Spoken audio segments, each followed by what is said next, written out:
A Christmas Carol in prose, being a ghost story of Christmas by Charles Dickens. Preface.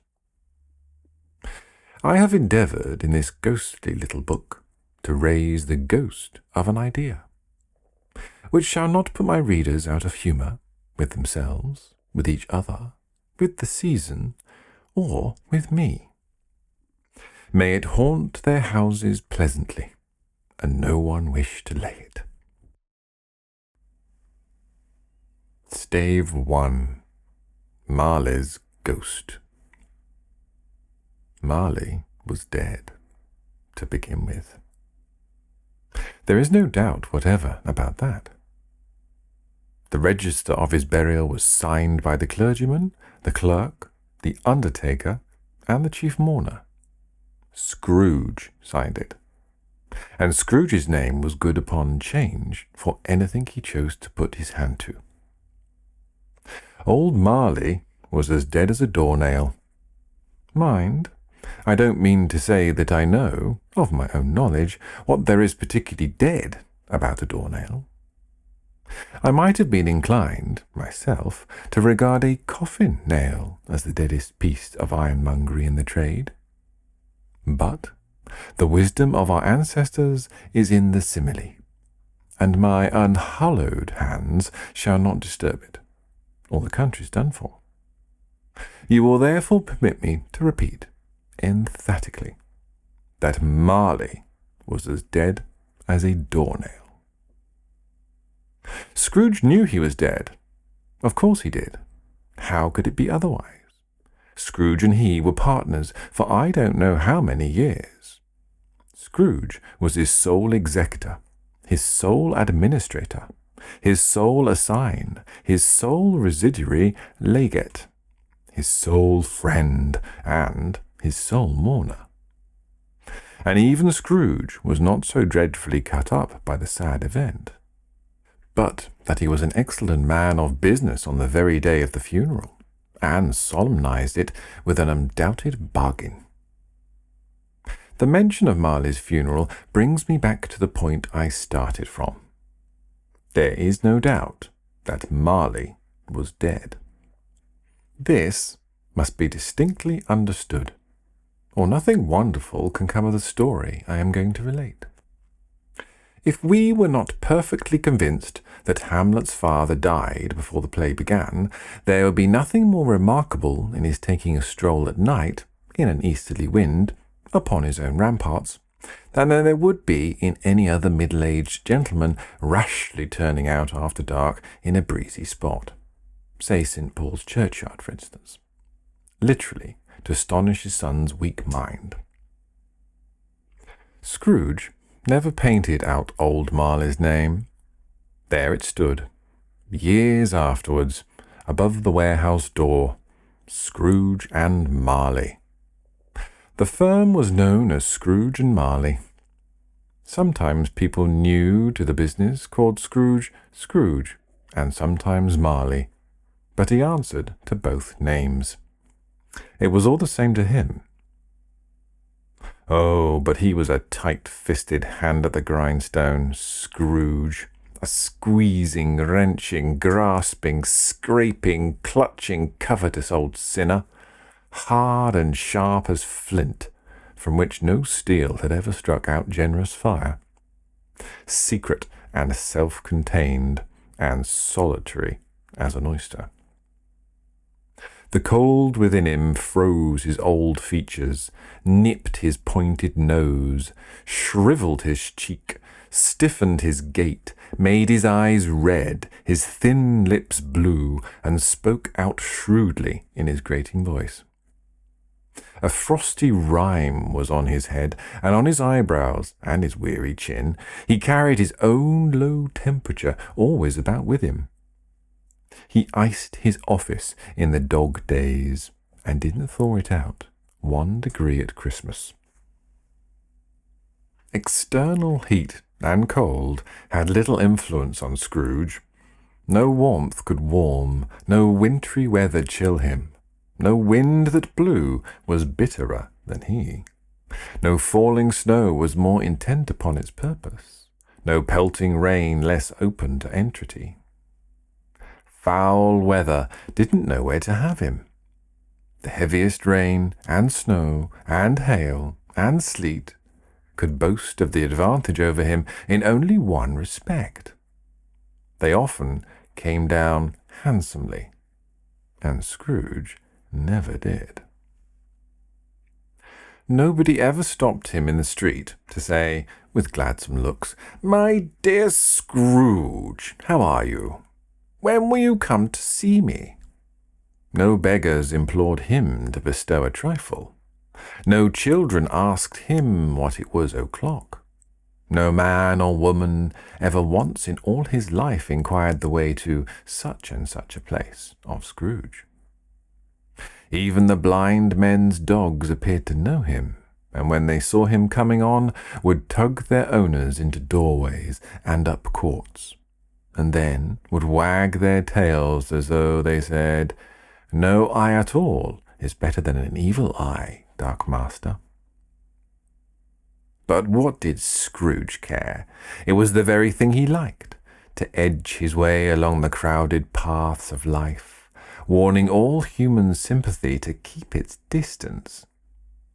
Was what the knowing one calls nuts to Scrooge. Once upon a time, of all the good days in the year, on Christmas Eve, old Scrooge sat busy in his counting-house.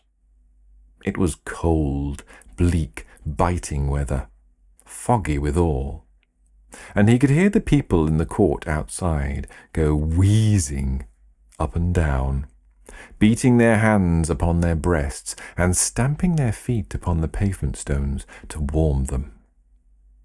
The city clocks had only just gone 3, but it was quite dark already.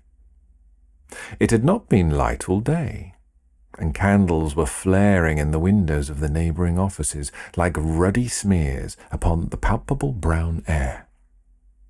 The fog came pouring in at every chink and keyhole, and was so dense without that although the court was of the narrowest, the houses opposite were mere phantoms. To see the dingy cloud came drooping down, obscuring everything, one might have thought that nature lived hard by and was brewing on a large scale. The door of Scrooge's counting-house was open, that he might keep his eye upon his clerk, who, in a dismal little cell beyond, a sort of tank, was copying letters.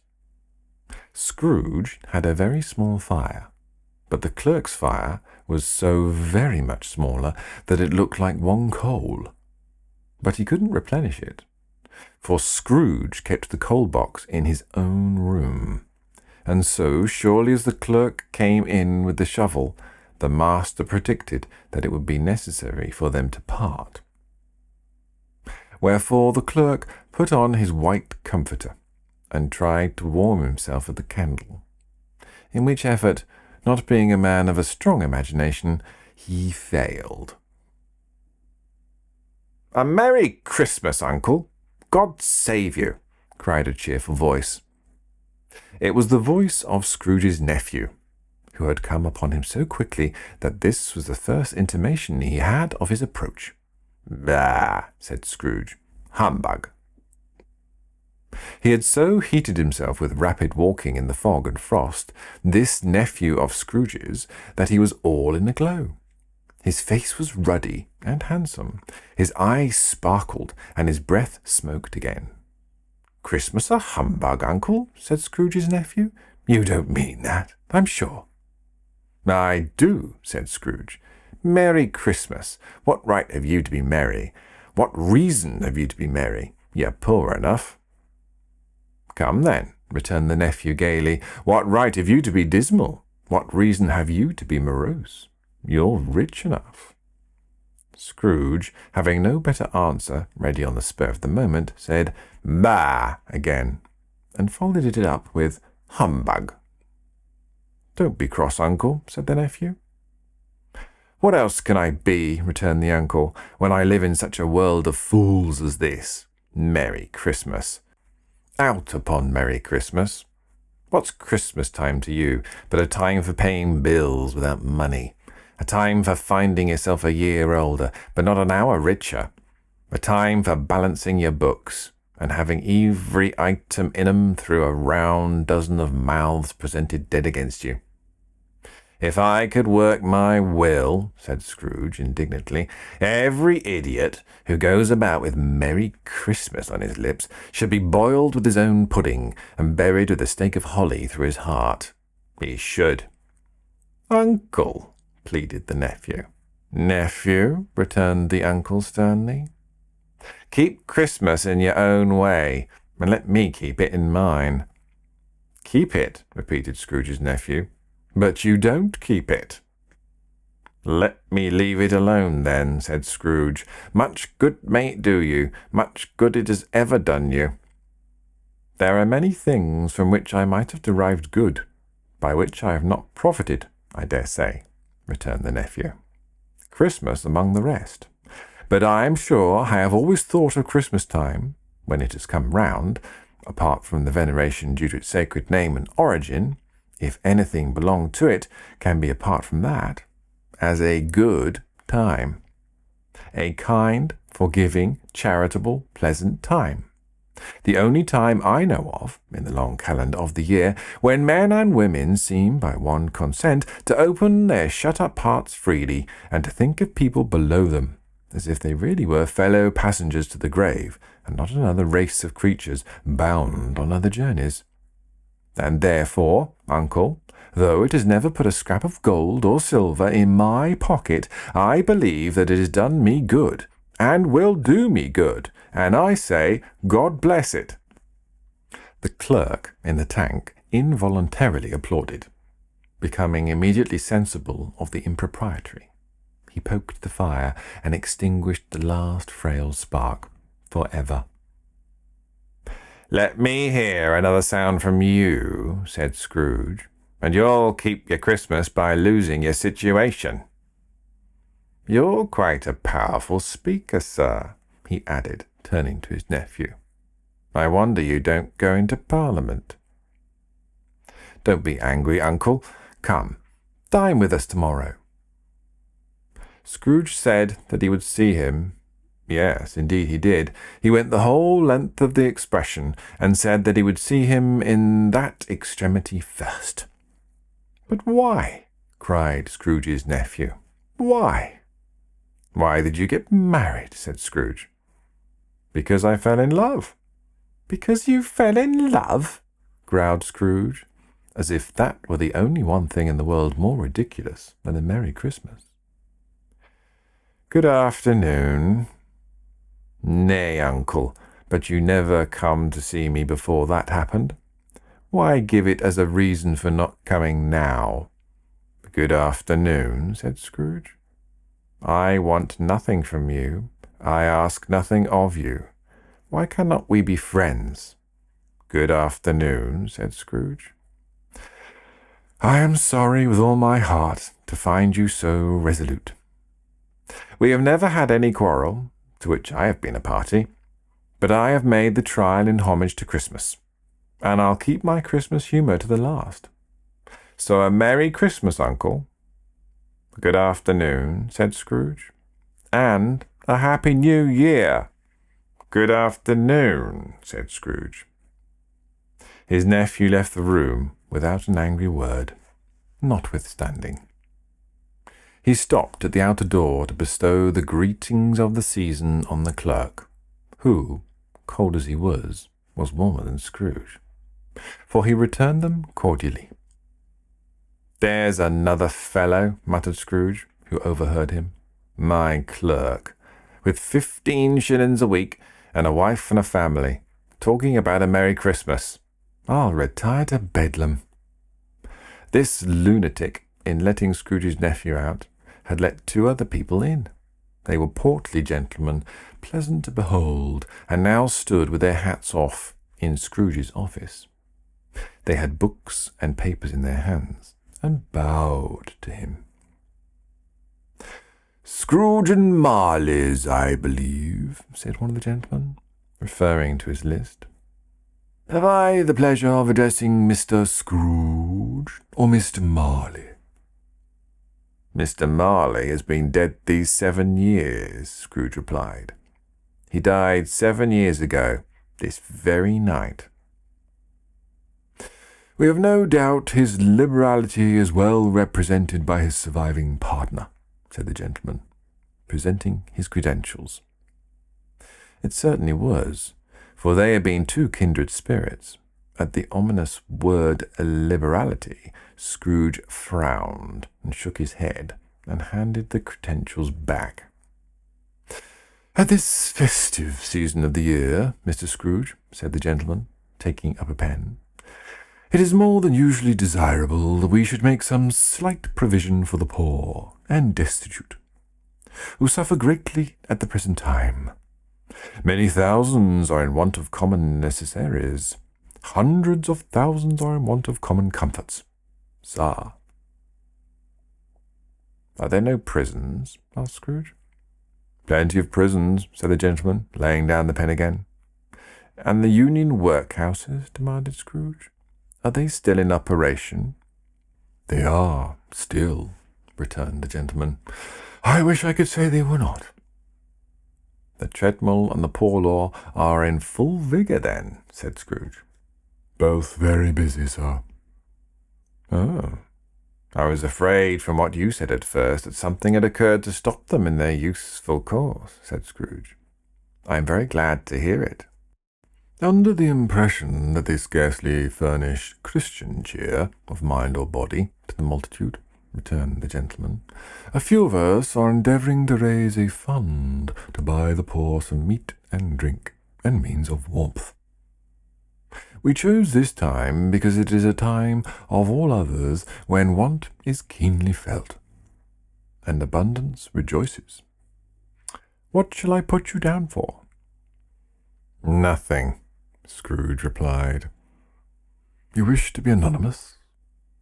I wish to be left alone, said Scrooge. Since you ask me what I wish, gentlemen, that is my answer. I don't make merry myself at Christmas, and I can't afford to make idle people merry. I help to support the establishments I have mentioned. They cost enough, and those who are badly off must go there. Many can't go there, and many would rather die. If they would rather die, said Scrooge, they had better do it, and decrease the surplus population.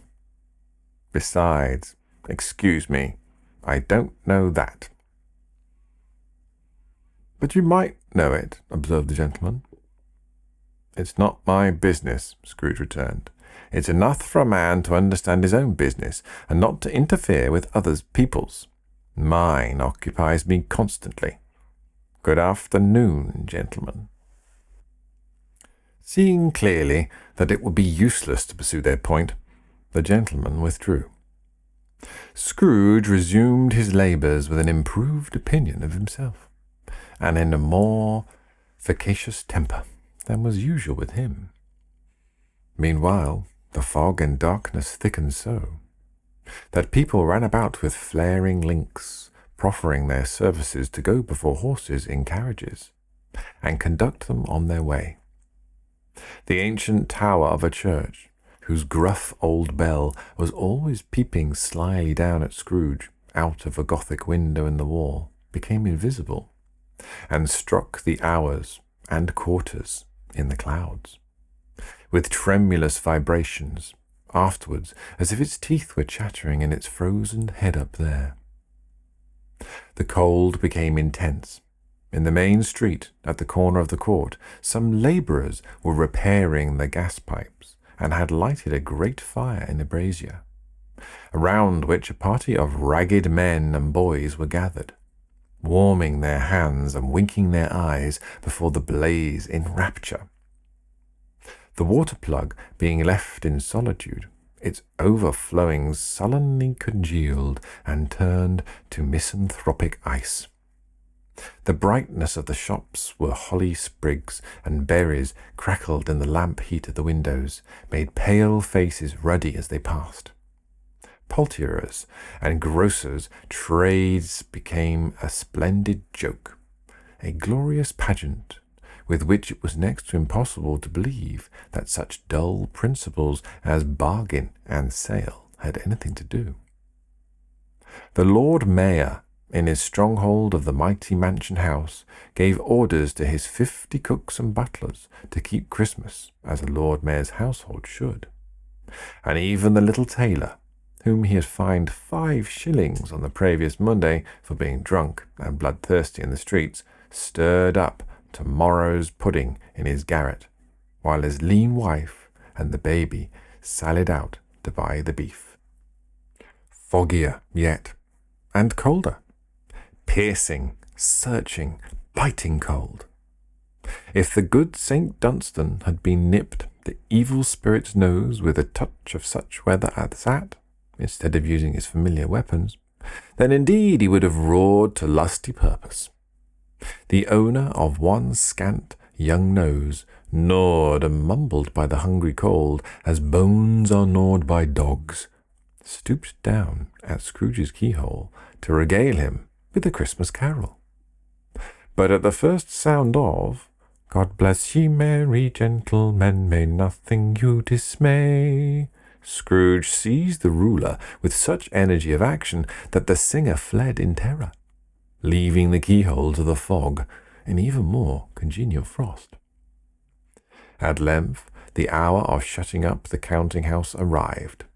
With an ill-will, Scrooge dismounted from his stool, and tacitly admitted the fact to the expectant clerk in the tank, who instantly snuffed his candle out and put on his hat.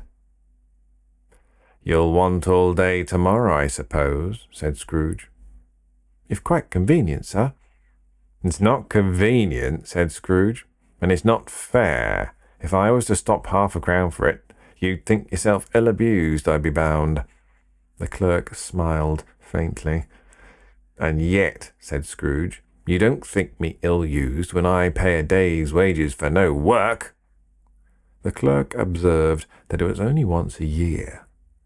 "Poor excuse for picking a man's pocket every 25th of December," said Scrooge, buttoning his great coat to the chin. "But I suppose you must have the whole day. Be here all the earlier next morning."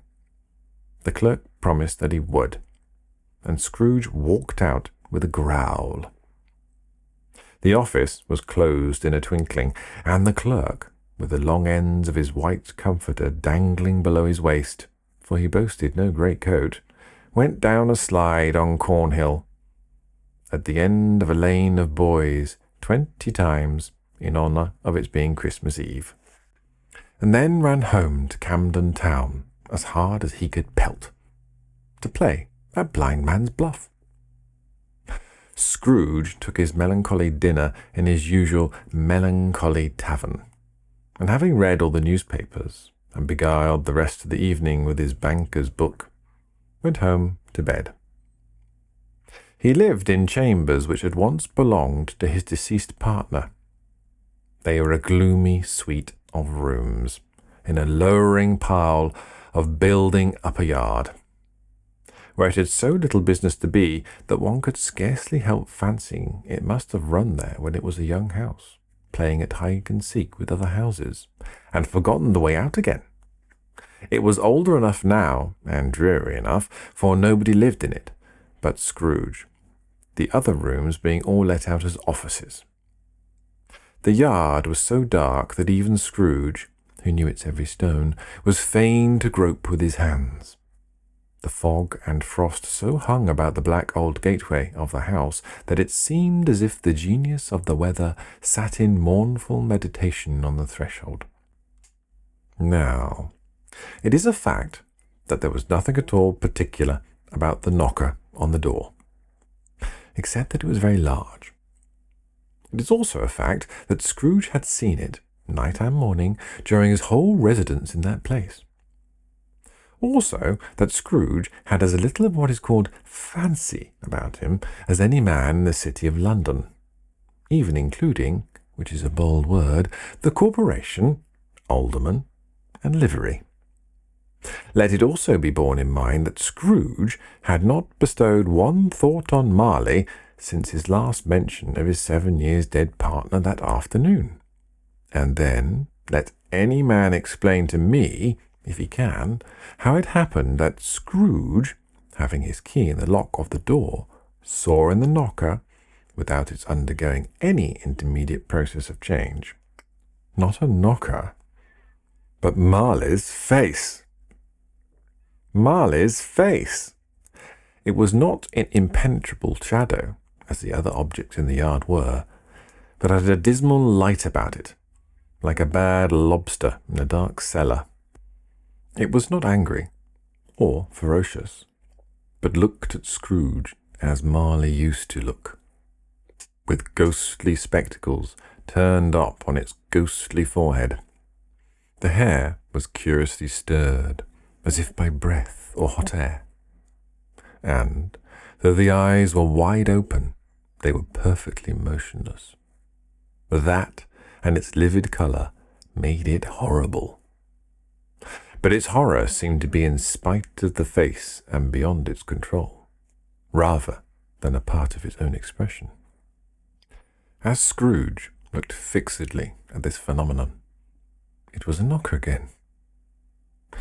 To say that he was not startled, or that his blood was not conscious of a terrible sensation to which it had been a stranger from infancy, would be untrue. But he put his hand upon the key he had relinquished, turned it sturdily, walked in, and lighted his candle. He did pause, with a moment's irresolution, before he shut the door, and he did look cautiously behind it first, as if he half expected to be terrified with the sight of Marley's pigtails sticking out into the hall. But there was nothing on the back of the door, except the screws and nuts that held the knocker on. So he said, "Pooh, pooh," and closed it with a bang. The sound resounded through the house like thunder. Every room above and every cask in the wine merchant's cellar below appeared to have a separate peal of echoes of its own. Scrooge was not a man to be frightened by echoes. He fastened the door and walked across the hall and up the stairs, slowly too, trimming his candle as he went. You may talk vaguely about driving a coach and six up a good old flight of stairs, or through a bad Act of Parliament, but I mean to say you might have got a hearse up that staircase, and taken it broadwise, with a splinter bar towards the wall and the door towards the balustrades, and done it easily. There is plenty of width for that, and room to spare, which is perhaps the reason why Scrooge thought he saw a locomotive hearse going on before him in the gloom. Half a dozen gas lamps out of the street wouldn't have lighted the entry too well, so you may suppose that it was pretty dark with Scrooge's dip. Up Scrooge went, not caring a button for that. Darkness is cheap, and Scrooge liked it. But before he shut his heavy door, he walked through his rooms to see that all was right. He had just enough recollection of the face to desire to do that. Sitting room, bedroom, lumber room, all as they should be. Nobody under the table, nobody under the sofa. A small fire in the grate, spoon and basin ready, and a little saucepan of gruel. Scrooge had a cold in his head, upon the hob. Nobody under the bed, nobody in the closet, nobody in his dressing gown, which was hanging up in a suspicious attitude against the wall. Lumber room as usual.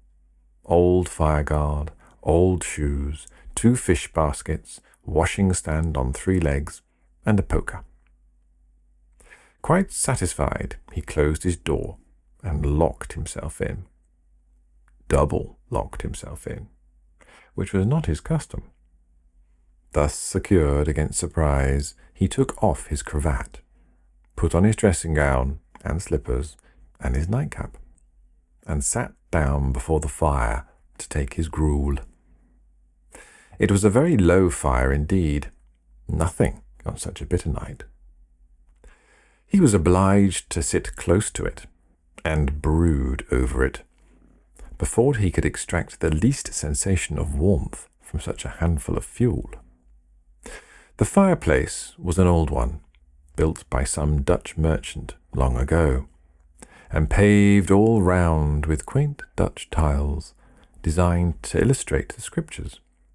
There was Cain and Abel, Pharaoh's daughters, queens of Sheba, angelic messengers descending through the air on clouds like feather beds, Abraham, Belshazzar, apostles putting off to sea in butter boats, hundreds of figures to attract his thoughts, and yet that face of Marley, 7 years dead, came like the ancient prophet's rod and swallowed up the whole.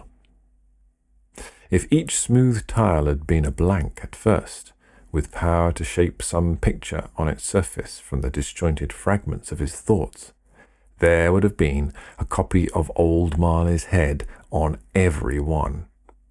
"Humbug," said Scrooge, and walked across the room. After several turns, he sat down again, as he threw his head back in the chair. His glance happened to rest upon a bell, a disused bell, that hung in the room, and communicated for some purpose now forgotten, with a chamber in the highest story of the building. It was with great astonishment, and with a strange, inexplicable dread, that as he looked, he saw this bell begin to swing. It swung so softly in the outset that it scarcely made a sound, but soon it rang out loudly, and so did every bell in the house. This might have lasted half a minute, or a minute, but it seemed an hour. The bells ceased as they had begun, together.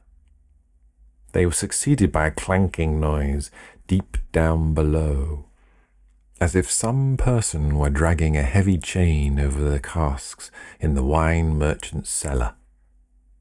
Scrooge then remembered to have heard that ghosts in haunted houses were described as dragging chains.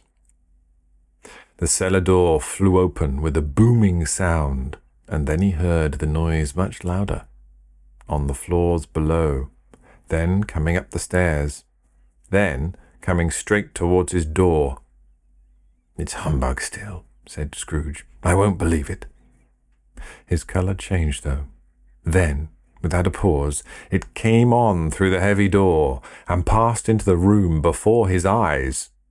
Upon its coming in, the dying flame leapt up, as though it cried, "I know him, Marley's ghost," and fell again.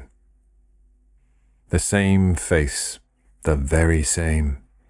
Marley in his pigtail, usual waistcoat, tights and boots, the tassels on the later bristling, like his pigtail and his coat skirts and the hair upon his head. The chain he drew was clasped about his middle. It was long and wound about him like a tail, and it was made, for Scrooge observed it closely, of cash boxes, keys, padlocks, ledgers, deeds, and heavy purses wrought in steel.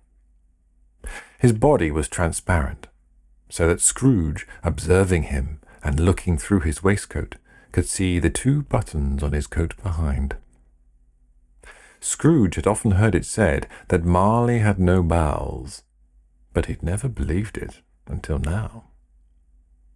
No, nor did he believe it even now, though he looked the phantom through and through, and saw it standing before him, though he felt the chilling influence of its death-cold eyes, and marked the very texture of the folded kerchief bound about its head and chin, which wrapped he had not observed before. He was still incredulous, and fought against his senses. "How now?" said Scrooge, caustic and cold as ever. "What do you want with me?" "Much." Marley's voice. No doubt about it. "Who are you?" Ask me who I was." "Who were you then?" said Scrooge, raising his voice. "You're particular for a shade," he was going to say, to a shade, but substituted this as more appropriate. "In life, I was your partner, Jacob Marley." Can you sit down?" asked Scrooge, looking doubtfully at him. "I can." "Do it then." Scrooge asked the question because he didn't know whether a ghost so transparent might find himself in a condition to take a chair, and felt that in the event of it being impossible, it might involve the necessity of an embarrassing explanation. But the ghost sat down on the opposite side of the fireplace, as if he were quite used to it. "You don't believe in me," observed the ghost. "I don't," said Scrooge. "What evidence would you have of my reality beyond that of your senses?" "I don't know," said Scrooge. "Why do you doubt your senses?" "Because," said Scrooge, "a little thing affects them. A slight disorder of the stomach makes them cheat. You may be an undigested bit of beef, a blot of mustard, a crumb of cheese, a fragment of an underdone potato. There's more of gravy than of grave about you, whatever you are." Scrooge was not much in the habit of cracking jokes, nor did he feel in his heart by any means waggish then. The truth is that he tried to be smart as a means of distracting his own attention and keeping down his terror, for the spectre's voice disturbed the very marrow in his bones. To sit staring at those fixed glazed eyes in silence for a moment would play, Scrooge felt, the very deuce with him. There was something very awful, too, in the spectre being provided with an infernal atmosphere of his own. Scrooge could not feel it himself, but this was clearly the case, for though the ghost sat perfectly motionless, its hair and skirts and tassels were still agitated as by the hot vapours from an oven. "You see this toothpick?" said Scrooge, returning quickly to the charge for the reason just assigned, and wishing, though it were only for a second, to divert the vision's stony gaze from himself. "I do," replied the ghost. "You are not looking at it," said Scrooge. "But I see it," said the ghost, notwithstanding.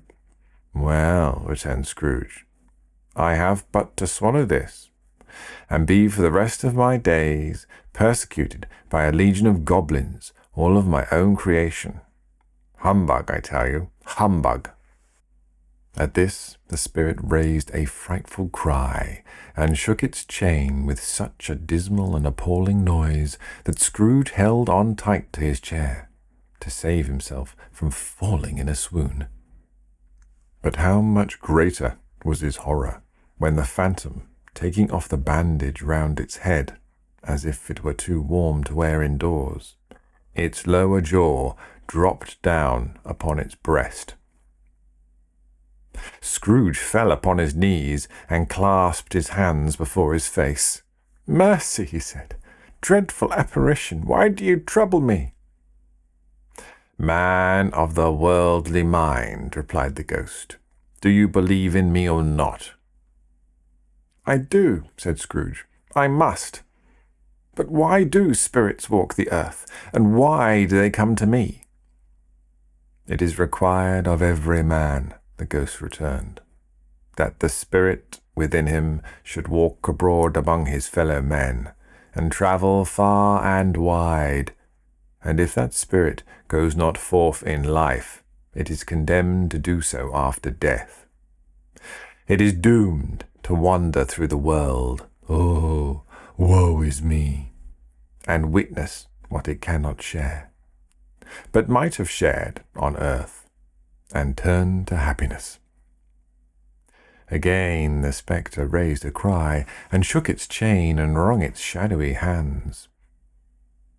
"You are fettered," said Scrooge, trembling. "Tell me why." I wear the chain I forged in life, replied the ghost. I made it, link by link and yard by yard. I gird it on of my own free will, and of my own free will I wore it. Is its pattern strange to you? Scrooge trembled more and more. Or would you know, pursued the ghost, the weight and length of the strong coil you bear yourself? It was full as heavy and as long as this 7 Christmas Eves ago. You have laboured on it since. It is a ponderous chain. Scrooge glanced about him on the floor, in the expectation of finding himself surrounded by some 50 or 60 fathoms of iron cable, but he could see nothing.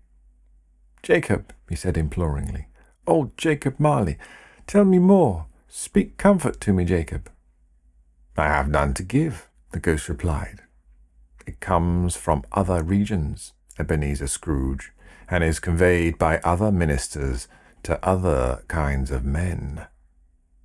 Nor can I tell you what I would. A very little more is all permitted to me. I cannot rest. I cannot stay. I cannot linger anywhere. My spirit never walked before our counting-house. Mark me, in life my spirit never roved beyond the narrow limits of our money-changing hole, and weary journeys lie before me." It was a habit with Scrooge, whenever he became thoughtful, to put his hands in his breeches pockets, pondering on what the ghost had said. He did so now, but without lifting up his eyes or getting off his knees. "I must have been very slow about it, Jacob," Scrooge observed, in a business-like manner, though with humility and deference. "Slow," the ghost repeated. 7 years dead," mused Scrooge, "and travelling all the time." "The whole time," said the ghost. "No rest, no peace, incessant torture of remorse." "You travel fast?" said Scrooge. "On the wings of the wind," replied the ghost. "You might have got over a great quantity of ground in 7 years," said Scrooge. The ghost, on hearing this, set up another cry, and clanked its chain so hideously in the dead silence of the night that the ward would have been justified in indicting it for a nuisance. "Oh, captive, bound, and double-ironed," cried the phantom, "not to know that ages of incessant labour by immortal creatures, for this earth must pass into eternity before the good of which it is susceptible is all developed. Not to know that any Christian spirit working kindly in its little sphere, whatever it may be, will find its mortal life too short for its vast means of usefulness. Not to know that no space of regret can make amends for one life's opportunity misused. Yet such I was.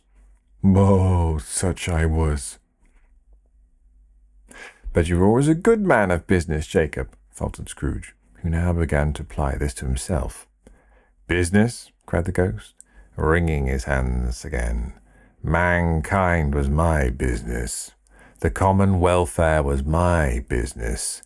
Charity, mercy, forbearance, and benevolence were all my business. The dealings of my trade were but a drop of water in the comprehensive ocean of my business." It held up its chain at arm's length, as if it were the cause of all its unavailing grief, and flung it heavily upon the ground again. "At this time of the rolling year," the spectre said, "I suffer most. Why did I walk through crowds of fellow beings with my eyes turned down, and never raise them to the blessed star which led the wise men to a poor abode? Were there no poor homes to which its light would have conducted me?" Scrooge was very much dismayed to hear the spectre going on at this rate, and began to quake exceedingly. "Hear me," cried the ghost. "My time is nearly gone." "I will," said Scrooge. "But don't be hard upon me. Don't be flowery, Jacobs, pray." How it is that I appear before you in a shape that you can see, I may not tell. I have sat invisible beside you many and many a day. It was not an agreeable idea, Scrooge shivered, and wiped the perspiration from his brow. That is no light part of my penance, pursued the ghost. I am here tonight to warn you that you have yet a chance and hope of escaping my fate. A chance and hope of my procuring Ebenezer. You are always a good friend to me, said Scrooge. Thank ye. You will be haunted, resumed the ghost, by 3 spirits. Scrooge's countenance fell almost as low as the ghost's had done. Is that the chance and hope you mentioned, Jacob? He demanded, in a faltering voice. It is.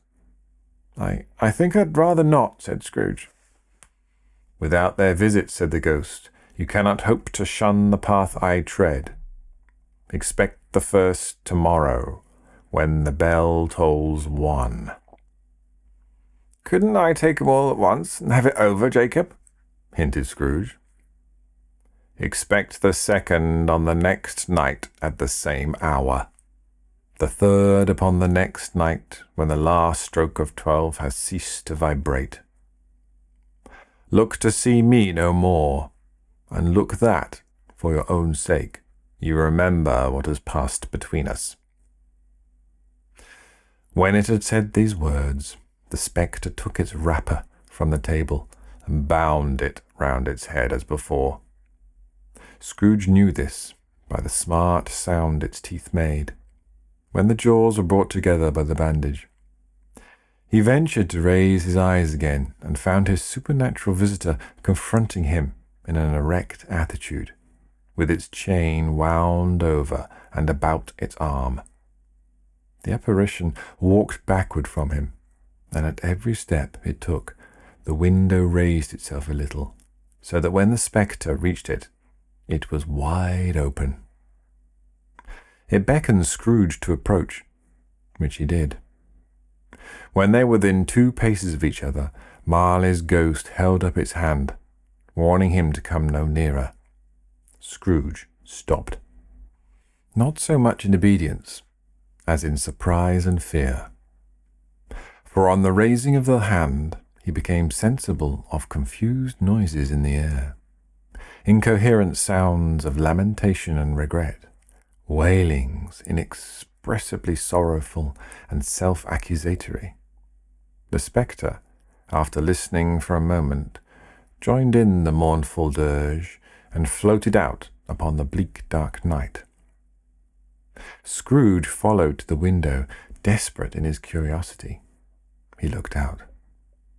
The air was filled with phantoms, wandering hither and thither in restless haste and moaning as they went. Every one of them wore chains like Marley's ghost. Some few, they might be guilty governments, were linked together. None were free. Many had been personally known to Scrooge in their lives. He had been quite familiar with one old ghost in a white waistcoat, with a monstrous iron safe attached to his ankle, who cried piteously at being unable to assist a wretched woman with an infant, whom it saw below upon a doorstep. The misery with them all was clearly that they sought to interfere, for good, in human matters, and had lost the power for ever. Whether these creatures faded into mist, or mist enshrouded them, he could not tell. But they and their spirit voices faded together, and the night became as it had been when he walked home. Scrooge closed the window and examined the door by which the ghost had entered. It was double-locked, as he had locked it with his own hands, and the bolts were undisturbed. He tried to say humbug, but stopped at the first syllable, and being, from the emotion he had undergone, or the fatigues of the day, or his glimpse of the invisible world, or the dull conversation of the ghost, or the lateness of the hour, much in need of repose, went straight to bed, without undressing. and fell asleep upon the instant.